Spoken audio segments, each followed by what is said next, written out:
it is told about a certain tzaddik, Rab Nochem Chernobyl Rebbe, when he would answer Omen Yehesh Merabah, by answering the Kaddish, the Omen of the Kaddish, Omen Yesh Merabah, he would poshet, his body poshet became fat from Omen Yesh Merabah. The Tainug of Omen Yesh Merabah. This is a Tainug, that a pleasure that touched his body. This shows how far-reaching effects the Tainug has. And this is basically in everything. That when a person wants a drive for something, he needs to initiate something, he has to have the Tainug, he has to have the background. Not only the will, but the desire. Once he has the desire, he has the flavor, he has the force, he has everything. Now we relate to what is the difference between Tainug and Simcha. Tainug and joy, pleasure and joy, they seem like the same reaction, but actually there are differences. A person could feel pleasure from something that's in the distance, although it's not in front of him. Simcha, on the other hand, he has to see it in front of him to have a full simcha. Why is it that we do not make a blessing shechayonu on the last days of Pesach, when we light the candles? Not in the candle, not by kind of candle lighting, and not by the kiddush. The reason is because the last days, this is one explanation, is referring to the ultimate redemption. We don't have it yet. You can't make shechayonu. Anything that is not in front of us, it is not something that brings out a joy. A child is born. We should make shechayonu. We do not make shechayonu by the bris, because the child has pain. We make shechayonu by the pidyon aben, if it's the first born son. We make shechayonu by the pidyon aben 30 days later, because tzara the yenuka, there's pain from the child has pain, which means shechayonu could be made only on something that is an obvious, joyous event. This is one difference between simcha and tainug. Another difference is also basically in the sequence. Simcha is based on tainug. Why does a person rejoice? Because he likes it. He likes it means that it originates from tainug, from having pleasure from it. A child is walking in the street. He walks through a storefront and he sees a tzatzel over there. He sees a toy. Today kids don't go for toys, they go for Blackberries. And imagine we speak to our grandparents and tell them how much they spend for toys and how much we spend today for toys. Seems like the world really advanced. A child sees the toy and he wants a toy. As soon as he gets it, he's very joyful. He got what he wanted. So what happened over here in the child's mind, or a few things were happening in his personal character traits. One, he saw something that he likes. Tainug, pleasure. Then he started to work his mind how to get it. Turns to his father, let's go into the store. Finally he got it, he's overjoyed, he has simcha. So it's very basically, simcha comes after tainug. As a result of liking it, that's why he has a joy. If a person does not like something, everybody around could be dancing, but he doesn't really, it doesn't react to it at all.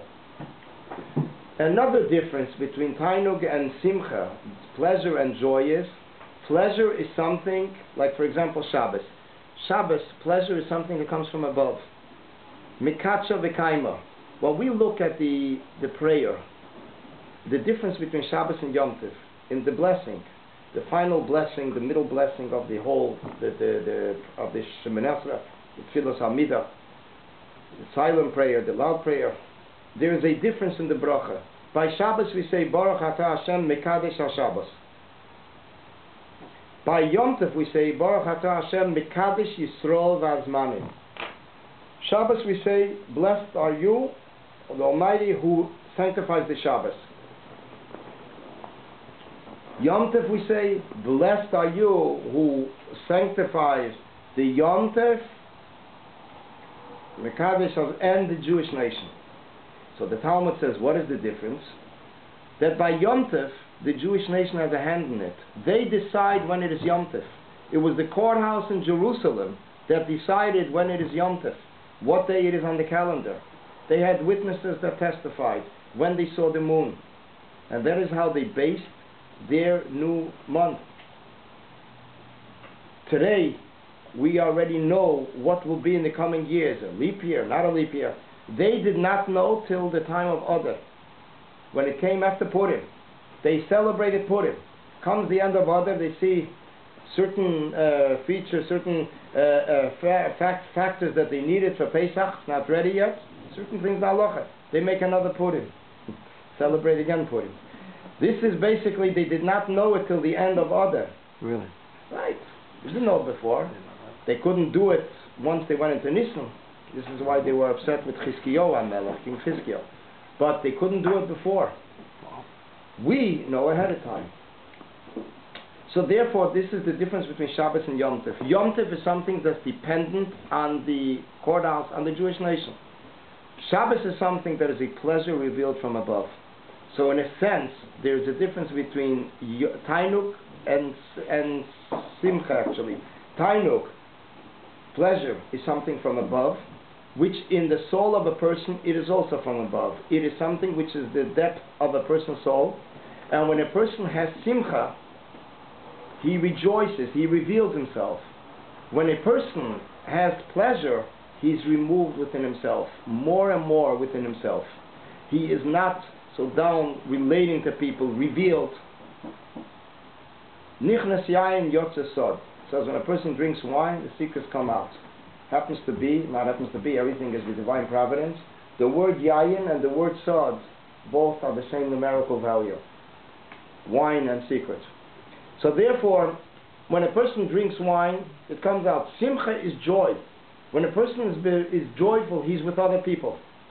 Pleasure is something that a person can sit in his own house and concentrating on deep philosophies and deep thoughts and have the deepest pleasure.